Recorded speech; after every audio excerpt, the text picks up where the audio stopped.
हम लोग इतिहास पाठ 3 में शुरू किए थे, 3 महाद्वीपों में फैला हुआ साम्राज्य। और कल के क्लास में हम लोगों ने जाना था कि 3 महाद्वीपों में फैला हुआ साम्राज्य रोमन साम्राज्य था। रोमन साम्राज्य की स्थापना या रोम नगर की स्थापना रोमस और रोमुलस नामक 2 भाइयों ने किया था। हमने इस बात का चर्चा किया था कि रोमन साम्राज्य के राजनीतिक विकास के 3 चरण थे।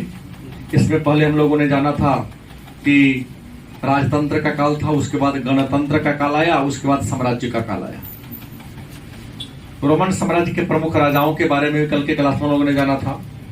इस क्रम में हम लोगों ने जाना था जूलियस सीजर, ऑक्टेवियस अगस्टस, टिबेरियन और नीरो, और अंत में कॉन्स्टेंटाइन बना, जिन्होंने रोमन साम्राज्य का राजधर्म ईसाई धर्म बना दिया। गलत कि सही? अब जानेंगे रोमन साम्राज्य के राजनीतिक, सामाजिक, आर्थिक, धार्मिक संरचना के बारे में।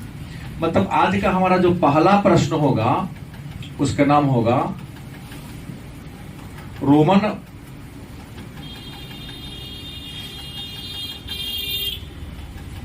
साम्राज्य के राजनीतिक व्यवस्था की बात करते हैं। मतलब रोमन साम्राज्य की जो राजनीतिक संरचना थी, राजनीतिक व्यवस्था थी, तो कैसी थी। तो हमने कल के ही क्लास में कहा था कि रोम में प्रारंभ में क्या था? राजतंत्र था। क्या था? राजतंत्र के बाद कौन तंत्र आया? गणतंत्र आया। और गणतंत्र के बाद कौन आया? तो साम्राज्य का काल आया। कौन काल आया? साम्राज्य का काल आया। तो रोमन साम्राज्य की राजनीतिक विकास व्यवस्था के विकास के 3 चरण थे। राजतंत्र में, राजतंत्र वैसा शासन था या वैसा तंत्र है जिसमें शासन वंशानुगत होता था, राजा का बेटा ही राजा बनता था। उसके बाद आया गणतंत्र। राजा जब निरंकुश होने लगे तो राजा के निरंकुशता पर नियंत्रण करने के लिए जो पैट्रिशियन वर्ग थे उन लोगों ने आंदोलन किया। उनके प्रयास से राजतंत्रीय व्यवस्था के जगह पर गणतंत्रीय व्यवस्था की स्थापना की गई। और गणतंत्रीय व्यवस्था में राजा के अतिरिक्त राजा पर नियंत्रण करने के लिए एक संस्था का निर्माण किया गया जिसका नाम था सीनेट। और सीनेट में जनता के द्वारा चुना गया प्रतिनिधि बैठता था और वह जनता के हितों की देखरेख करने का काम करता था। उसके बाद साम्राज्य का काल, मतलब जो भी राजा बने अपने रोमन साम्राज्य के आकार को, भौगोलिक सीमा को और बढ़ाने के लिए युद्ध में क्या हो गए? व्यस्त हो गए और राज्य का बड़ा करना शुरू कर दिया। तो आइए सबसे पहले राजनीतिक व्यवस्था में पढ़ेंगे कि रोम के राजनीतिक संरचना की कहा जाता है। रोम के राजनीतिक संरचना के स्तंभ की बात करते हैं तो रोम के राजनीतिक संरचना के 3 स्तंभ हैं। कितने स्तंभ हैं? 3। नंबर 1 में था राजा, जिसको सम्राट भी कहते हैं। दूसरा था सीनेट और तीसरा था सेना। मतलब रोम के राजनीतिक इतिहास के कितने खिलाड़ी हैं? 3 खिलाड़ी हैं। मुख्य कितने लोग हैं? 3 हैं। पहला क्या था? राजा। राजा रोमन साम्राज्य में शासन के प्रधान थे। शासन की सारी शक्ति किसमें निहित थी? राजा में निहित थी। राजा अपने आप को प्रिंसिपेट कहा करता था। राजा अपने आप को क्या कहता था? प्रिंसिपेट कहता था। और प्रिंसिपेट का मतलब था प्रथम नागरिक। प्रिंसिपेट का मतलब क्या होता है? प्रथम नागरिक। राजा का पद कैसा था? वंशानुगत था। राजा का पद कैसा था? वंशानुगत था।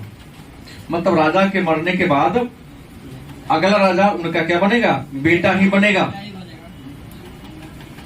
मतभेद के कारण रोमन साम्राज्य 2 भागों में बट गया था, पूर्वी रोमन साम्राज्य और पश्चिमी रोमन साम्राज्य। हमने कहा पूर्वी रोमन साम्राज्य की राजधानी बाइजेंटाइन थी और पश्चिमी रोमन साम्राज्य की राजधानी कहां थी? रोम थी। राजा का पद वंशानुगत था। राजा का पद बहुत ही बड़ा गरिमामय पद था। लोग राजा को देवता के समान मानते थे। राजा का आदेश देवता का आदेश के समान माना जाता था। और रोमन साम्राज्य का पहला राजा जिनकी मूर्ति बनाकर पूजा की गई उनका नाम था जूलियस सीजर। और जूलियस सीजर ने राजा को देवता के रूप में स्थापित करवाने की परंपरा मिस्र से सीखा था। और मिस्र में यूनान के राजा या रोमन साम्राज्य के राजा जूलियस सीजर को अपोलो के समान माना गया, मतलब सूर्य के समान माना गया। जूलियस सीजर रोम की राजकुमारी क्लियोपेट्रा से विवाह किया था। क्लियोपेट्रा के प्रभाव में आकर उन्होंने सम्राट पूजा की परंपरा शुरू की। तो राजा को ईश्वर पर, धरती पर ईश्वर का प्रतिनिधि माना जाता था। और रोम में राजा की पूजा करने की परंपरा कहां से सीखा? मिस्र से सीखा। दूसरा था सीनेट। तो सीनेट आप इसको कह सकते हैं संसद। क्या कहते हैं? मतलब संसद क्या है? तो आपको मैं पॉलिटिकल साइंस पढ़ाया हूं। संसद को अंग्रेजी में पार्लियामेंट कहते हैं। संसद को अंग्रेजी में क्या कहते हैं? पार्लियामेंट कहते हैं। और एक बात हम सब लोगों ने पढ़ा है कि भारत में संसद के 3 अंग होते हैं, लोकसभा, राज्यसभा और राष्ट्रपति। नहीं, लोकसभा, राज्यसभा और राष्ट्रपति को सम्मिलित रूप से क्या कहते हैं? संसद कहते हैं। और संसद में बैठने वाले व्यक्ति को सांसद कहते हैं। तो यहां प्रश्न आया, सीनेट मतलब रोमन साम्राज्य में संसद को सीनेट कहा जाता था। और सीनेट में जनता के द्वारा चुने गए प्रतिनिधि क्या होते थे? बैठते थे। तो सीनेट क्या थी? एक संस्था थी। सीनेट क्या थी? तो आपको बता दें, सीनेट एक संस्था थी। और राजा के बाद अगर रोम में अगर सबसे कोई शक्तिशाली संस्था थी तो कौन थी? सीनेट थी। इसमें जनता के द्वारा चुने गए प्रतिनिधि, जैसे अपने यहाँ क्या एमपी होता है, जनता के द्वारा चुने गए प्रतिनिधि सीट में होते थे, बैठते थे। लेकिन एक बात है, सीनेट में प्रारंभ में पैट्रिशियनों का प्रभाव था। किसका प्रभाव था? मतलब उच्च वर्ग का प्रभाव था। निम्न वर्ग का यहां पर कोई बोलबाला नहीं था।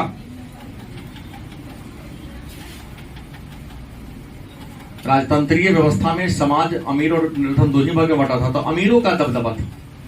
और प्रारंभ में सीनेट में केवल इटली एक देश है जिसकी राजधानी रोम है, इटली के लोगों को ही सीनेट की सदस्यता मिलती थी। लेकिन जब जूलियस सीजर राजा बना तो इसने व्यवस्था को बदल दिया।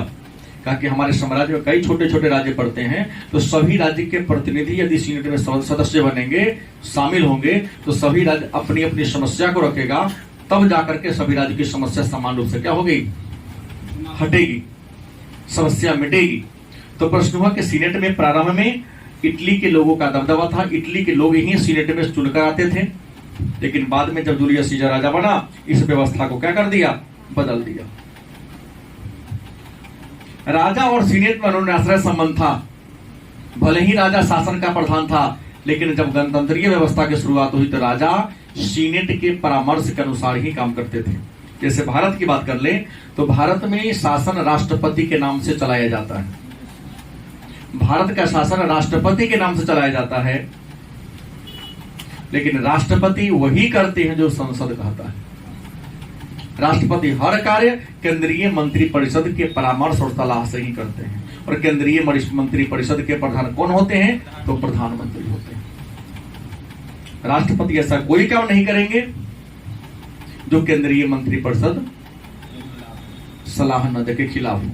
तो रोम में भी जब सीनेट नामक संस्था का गठन हो गया तो रोम में उसी राजा को अच्छा माना जाता था जो राजा सीनेट के साथ एक अच्छा रिलेशन रखता था। तो जो भी राजा के पद पर आता, रोम में यह नियम था कि सीनेट के साथ अच्छा रिलेशन बनाए। सीनेट से नीरो ने अच्छा रिलेशन नहीं बनाया था। क्रूर था नीरो, जो रोम का ही राजा था। तो सीनेट ने क्या आदेश दे दिया? उसको फांसी की सजा देने का आदेश दे दिया था। और सीनेट से अच्छा रिलेशन था किसका? जूलियस सीजर का। इतने लोग प्रिय हो गए कि उनके विरोधियों ने सीनेट के सिरे से उतर रहे थे तो उनको चाकू होकर क्या कर दिया? हत्या कर दिया। रोमन साम्राज्य का जो तीसरा स्तंभ था क्या था? सेना था। देखो, आज का राज्य लोक कल्याणकारी राज्य है। सरकार का अंतिम ध्येय, सरकार का अंतिम उद्देश्य क्या है? जनता का कल्याण करना। आज का राज्य कैसा राज्य है? लोक कल्याणकारी राज्य है। राज्य का अंतिम काम क्या है? अंतिम उद्देश्य क्या है? जनता के हितों की देखरेख करना, जनता का कल्याण करना। जनता की भलाई ही राजा का अंतिम लक्ष्य है। लेकिन पहले का राज्य लोक कल्याणकारी राज्य नहीं था। पहले का जो राज्य था वो पुलिस राज्य था। कैसा राज्य था? पुलिस राज्य में राजा का काम केवल और केवल राज्य में शांति व्यवस्था को बनाए रखना है। पुलिस राज्य में क्या होगा? राजा का काम केवल शांति व्यवस्था का बहाल करना है। उसको भोजन कैसे मिलेगा, कहां से मिलेगा, यह सोचना राजा का कोई काम नहीं था। तो सेना, उस समय का राज्य पुलिस राज्य हुआ करता था, तो सेना भी शासन का आधार था। जिस राजा के पास शक्तिशाली सेना था, वह राजा बड़ी आसानी से अपने साम्राज्य का विस्तार करता था।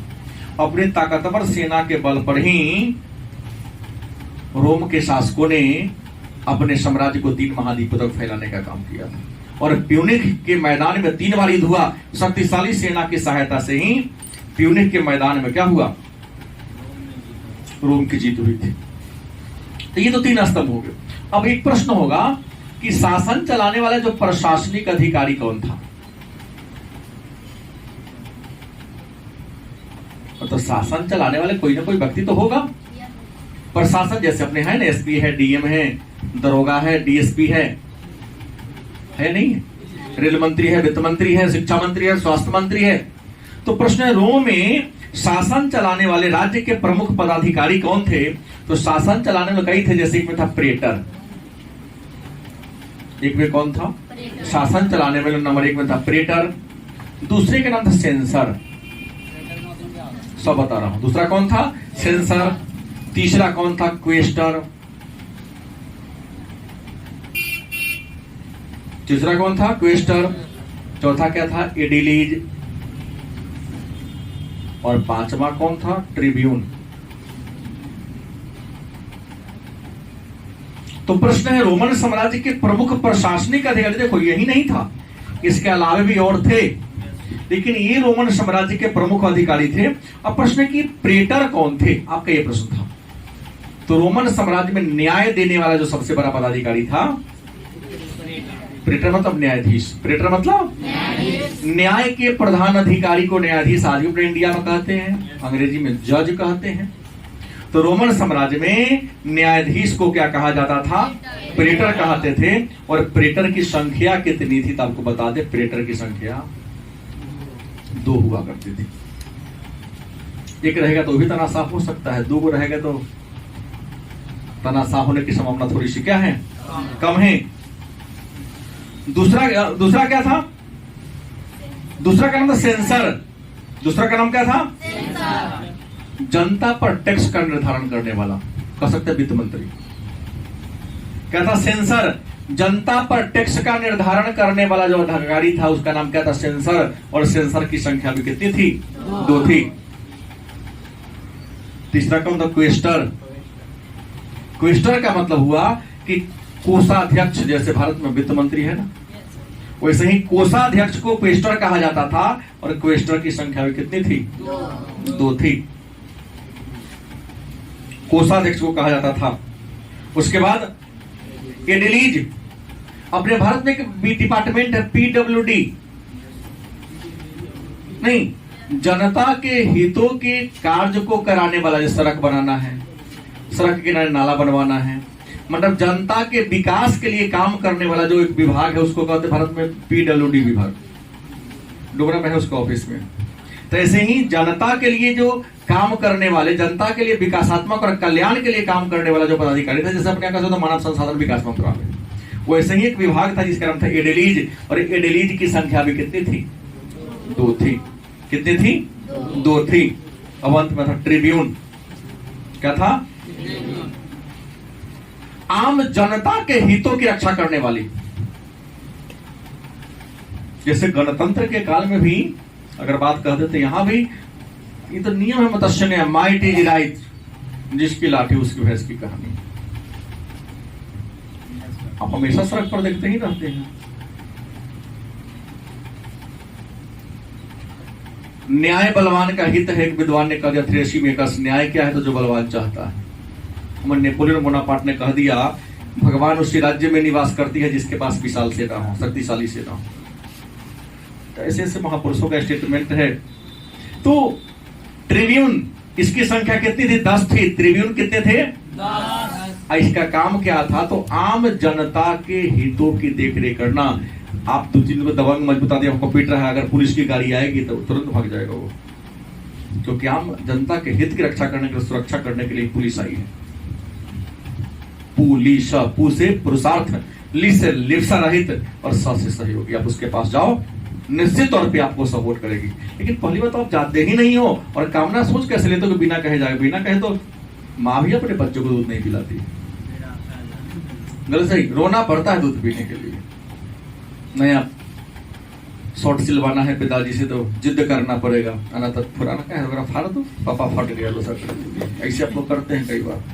नया खरीदवाना हो, अगर एक भाई के खरीदा गया, दूसरा को खरीदवाना, तो ये जो छुटका है मोहन शिकायत इसी मिली, ऐसे ही पैर को फैला फैला के पैंट को फाड़ लिया, फट गया, देखा नहीं गया, देखा पापा फाट गया, खरीद। कम शैतान नहीं है ये, ऐसे भरा में नहीं रहना कि कम शैतान है। कैसे बटल जान गए, हुआ कि बड़का को खरीद, इसको चाहिए, खरीदा गया इसको। क्या मोहन गलती सही बोल रहा? एक बार तो किया था, एक बार किया, हम गए तो पता लगा, लेकर बदमाशी बता देकर गाँव के लेकर सर इसी से कहानी कई बार कहते हैं। अब भैया के खरीदा है तो मोहन भी कौन खरीदेगा भाई? तो मेरा ये कहना है, मतलब ऐसे ही बोला हूँ। ट्रिब्यून क्या था कि आम जनता के हित पर कोई प्रहार करता है, तो आम जनता के हित की रक्षा करने वाले पदाधिकारी कौन थे? ट्रिब्यून। अब कहोगे सर रोम में कोई कानून था कि नहीं?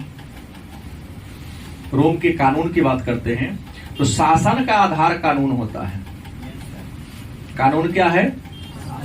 शासन का आधार। क्योंकि कानून में जो बात लिखा रहता है उसी के आधार पर शासन व्यवस्था को क्या किया जाता है? चलाया जाता है। प्रारंभ में रोम में किसी प्रकार की कानून व्यवस्था नहीं थी, लेकिन कानून व्यवस्था न होने के कारण क्या होता था कि एक ही अपराध के लिए अलग अलग व्यक्ति को अलग अलग प्रकार का दंड दे दिया जाता था। नहीं, आज आपने होमवर्क पूरा नहीं किया, उठक बैठक करा के आपको छोड़ दिए, कल किसी ने नहीं किया तो 2-4 लाठी दे दिए, अगला दिन नहीं तो किसी रोज में 2 घंटा खड़ा रहो। मतलब गलती एक ही है, सजा का क्वालिटी क्या है, किस्म अलग अलग है। तो इसी कारण रोम के लोगों ने कहा कि नहीं, कानून बननी चाहिए। हालांकि कानून की देखरेख करने के लिए अलग अलग संस्थाएं थे, और कानून न होने से सबसे अधिक दिक्कत होती थी किसको? प्लेबियनों को होता था। अमीर को क्या दिक्कत है? गरीब को दिक्कत होता था। इन सबके प्रयास से रोम में कानून लिखाया। रोम में कानून लिखाया कब? 5वीं सेंचुरी बीसी में, 5वीं शताब्दी ईसा पूर्व में कानून लिखाया। और कानून जो लिखाया वो कथे पर लिखाया? पटरी पर। और पटरियों की संख्या कितनी थी? 12 को पटरी पर कानून लिखा गया। इसलिए रोम के कानून को हम 12 तख्तियों का या 12 पटरियों का कानून के नाम से। कोई दिक्कत? आपको बता दें कि रोमन साम्राज्य बहुत बड़ा साम्राज्य था। अगर कहने के लिए कहा जाए तो रोमन साम्राज्य बहुत विशाल साम्राज्य था। अब विशालता का अनुमान तो इसी में लगा सकते कि 3 महाद्वीप में फैला हुआ था। रोमन साम्राज्य एक विशाल साम्राज्य था। इसका अनुमान इस बात से लगता है कि रोमन साम्राज्य की जो सीमा थी एशिया महादेश में भी था, अफ्रीका महादेश में भी था और यूरोप महादेश में भी था। कोई दिक्कत? तो रोमन साम्राज्य को विशाल साम्राज्य के शासन की सुविधा के लिए, मतलब साम्राज्य का वर्गीकरण, रोमन साम्राज्य का वर्गीकरण किसमें किया गया था? प्रांत में किया गया था। शासन की सुविधा के लिए साम्राज्य का बंटवारा किसमें किया गया था? और रोमन साम्राज्य में 2 प्रकार के प्रांत थे। प्रांत कितने प्रकार के थे? 2 प्रकार के। एक था सीमावर्ती, एक प्रांत कौन था? और दूसरा था आंतरिक। सीमावर्ती मतलब क्या हुआ? तो देखो, मान लो कि ये रोम साम्राज्य, रोमन साम्राज्य, तो इसकी हमारा बाउंड्री होगा, ऐसा क्या हो गया? सीमा हो गया। इसके किनारे किनारे जो राज्य हुआ, मतलब यहाँ जो किनारे किनारे राज्य होगा, इस राज्य को क्या कहा जाएगा? सीमावर्ती राज्य कहा जाएगा। माने देश के सीमा के किनारे किनारे जो राज्य होगा उसे क्या कहा जाएगा? जैसे भारत में 17 वो सीमावर्ती राज्य है। जैसे पाकिस्तान से कौन सटा हुआ है? गुजरात, राजस्थान, पंजाब, जम्मू कश्मीर। चीन की बात करते हैं तो लद्दाख, हिमाचल प्रदेश, उत्तराखंड, सिक्किम, अरुणाचल प्रदेश। गलत सही?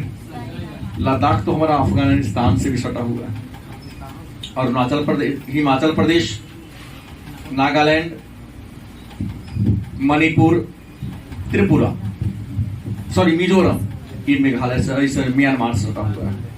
पश्चिम बंगाल, सिक्किम, असम, मेघालय और त्रिपुरा ये बांग्लादेश से सटा हुआ है। तो दूसरे देश के सीमांत से सटा हुआ राज्य को क्या कहते हैं? सीमावर्ती राज्य कहते हैं। और बीच में जो राज्य हुआ उसको आंतरिक राज्य कहेंगे। सीमा वाला जो राज्य था वहां के शासन व्यवस्था के देखरेख कौन करती? सेना करती थी। सीमावर्ती राज्य की सुरक्षा की जिम्मेदारी किसके ऊपर थी? सेना के। सेना चलाता तो वहां का शासन देखरेख करता था, क्योंकि सेना का ताकत हथियार था। जैसे विरोधी अब पड़ोसी अटैक करेगा, इसको किसी से परमिशन लेने की कोई जरूरत नहीं। सेना को गोली चलाने के लिए दरोगा सिपाही की तरफ परमिशन नहीं लेना पड़ता है। आ रहा है मार, तो बाद में कर्नल साहब को कह देंगे हम ना मारेंगे तो हमें को मार देगा। उसको छोटी मोटी बातों के लिए लेना गुना पड़ता नहीं है। और जो बीच वाला राज्य था उसको आंतरिक राज्य कहते हैं। और आंतरिक राज्य की देखरेख करने के लिए राजा गवर्नर की बहाल करते थे। किसको बहाल करते थे? और याद रखेंगे, राजा गवर्नर के पद पर हमको और आपको नहीं बैठाते। राजा अपने विश्वास पात्र लोगों को ही बैठाते, जैसे अपना बेटा को, अपना भतीजा को, अपना भांजा को, मतलब अपने संबंधियों को, सगे संबंधी, वो भी निकटवर्ती संबंधी था, उसे ही बैठाता था। अब कहोगे सर ऐसा क्यों? तो ऐसा इसलिए कि अगर बाहरी को बैठा दिया जाएगा तो हो सकता है कि अच्छा काम करके जनता को अपने पक्ष में कर ले, और विद्रोह करेगा तो राजा हमारे हाथ से क्या होगा? निकल जाएगा। तो उम्मीद है रोमन साम्राज्य का जो हमने राजनीतिक व्यवस्था के बारे में कहा, कुछ न कुछ समझ में आया हो। लिखेंगे तो पूरा समझ में आएगा ही।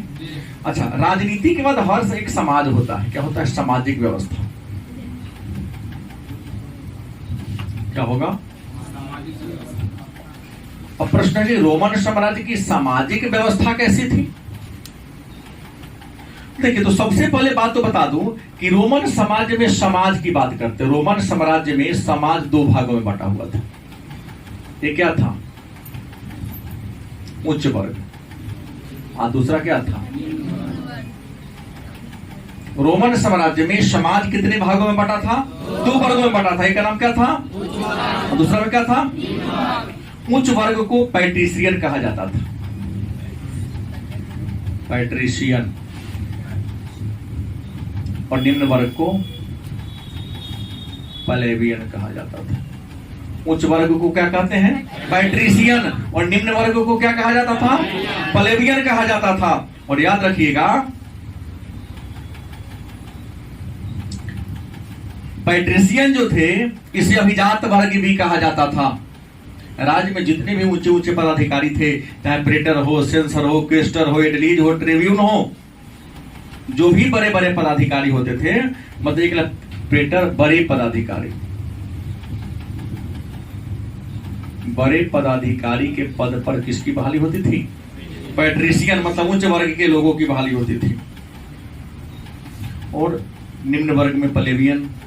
इनके जीवन का उद्देश्य केवल भोजन करना, राज्य के लिए सेवा करना। भोजन के अलावा कुछ सोचना ही नहीं था।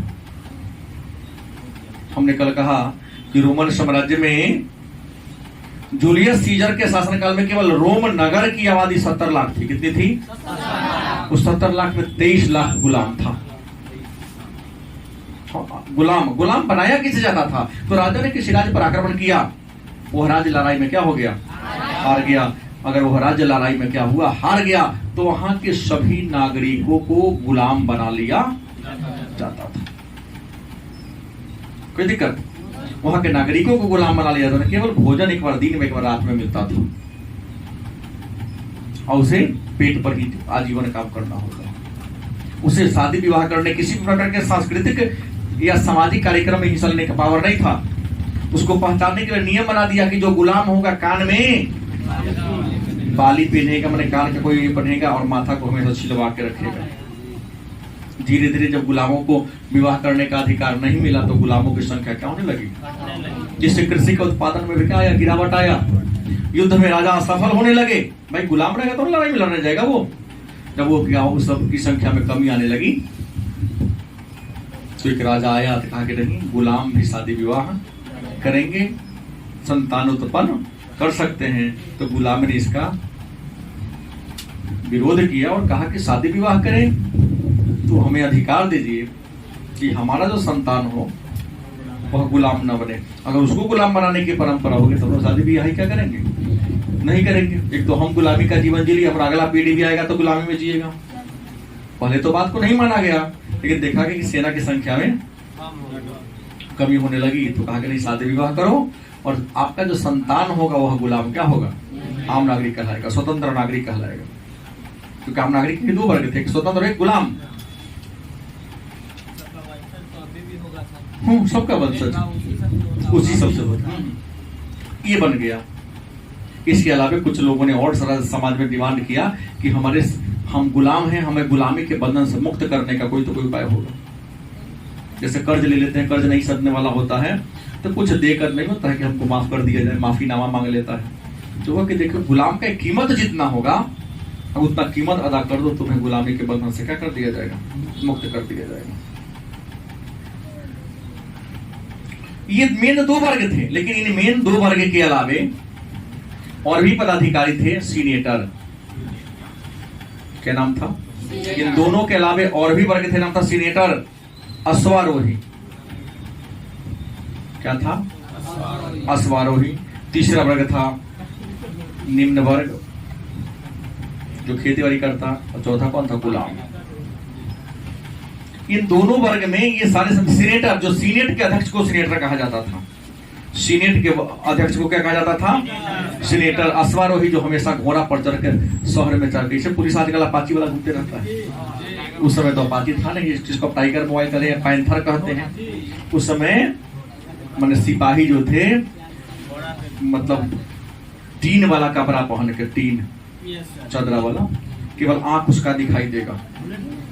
वो बुलेट प्रूफ समझो, उस समय तीर से लड़ाई होता था ना, भाला से ना। अब कोई पीछे से तीर मारेगा, तीर तो रोक लेगा, टन बजेगा, भाला रोक लेगा कि नहीं रोक लेगा?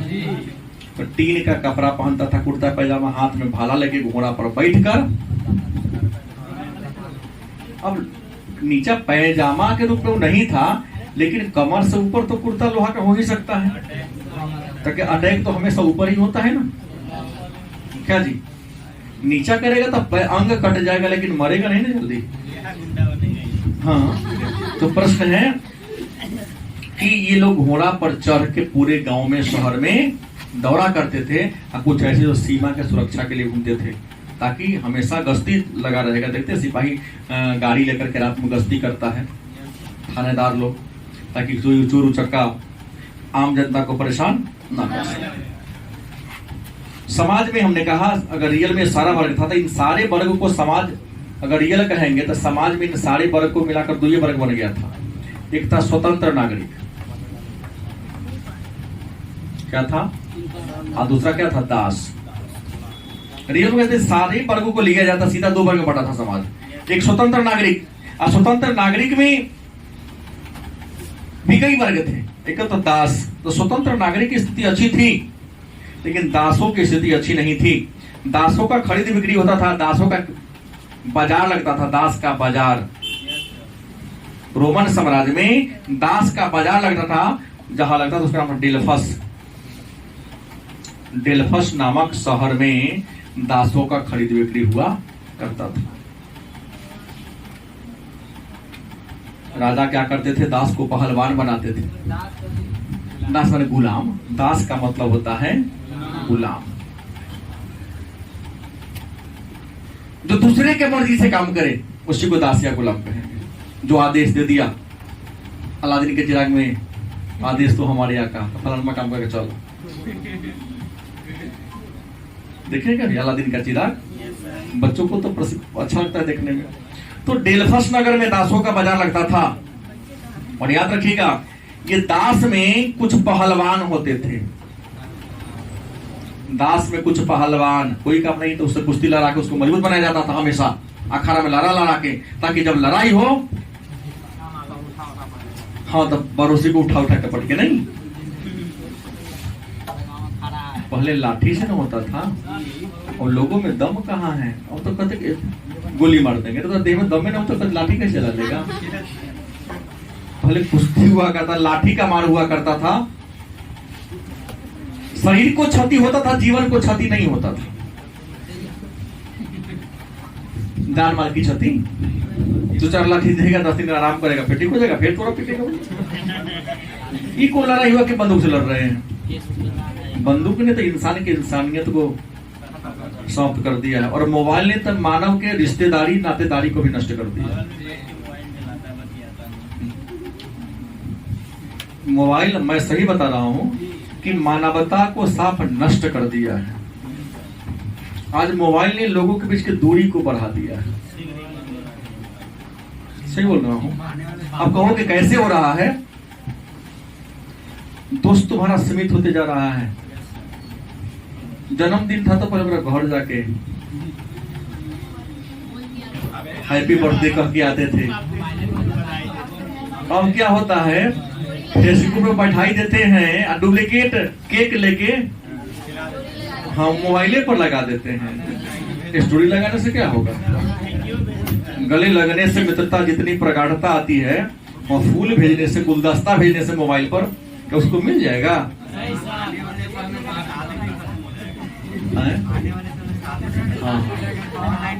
ऑनलाइन शादी विवाह तुम्हारा ऑनलाइन करवाएंगे करेंगे। उदाहरण तोरे से शुरू होगा। चिंता मत कीजिए। देख लो तुम्हारे भाई साहब का चिंता पढ़ेगा नहीं, विवाह की चिंता इसको है। बोले क्या है? बोला क्यों?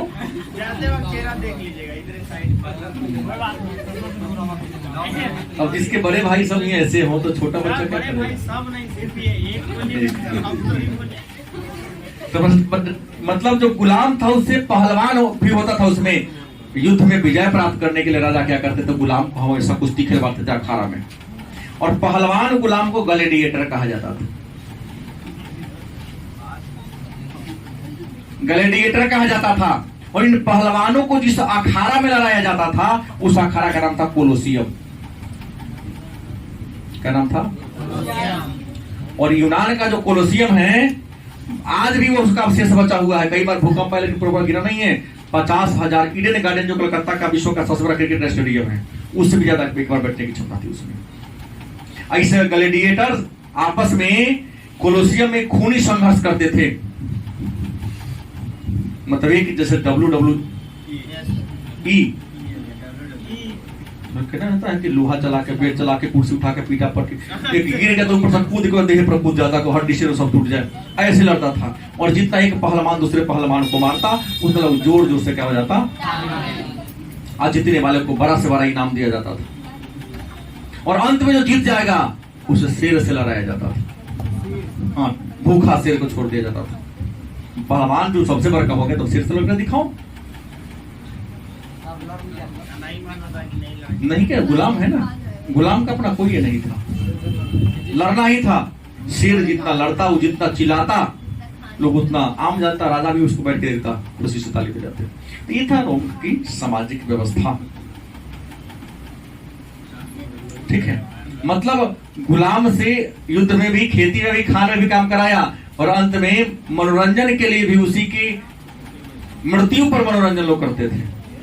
खूनी संघर्ष हो रहा था, मर ही रहा है ना, वहां भी मनोरंजन करते थे। ये राजतंत्रीय व्यवस्था का क्या था?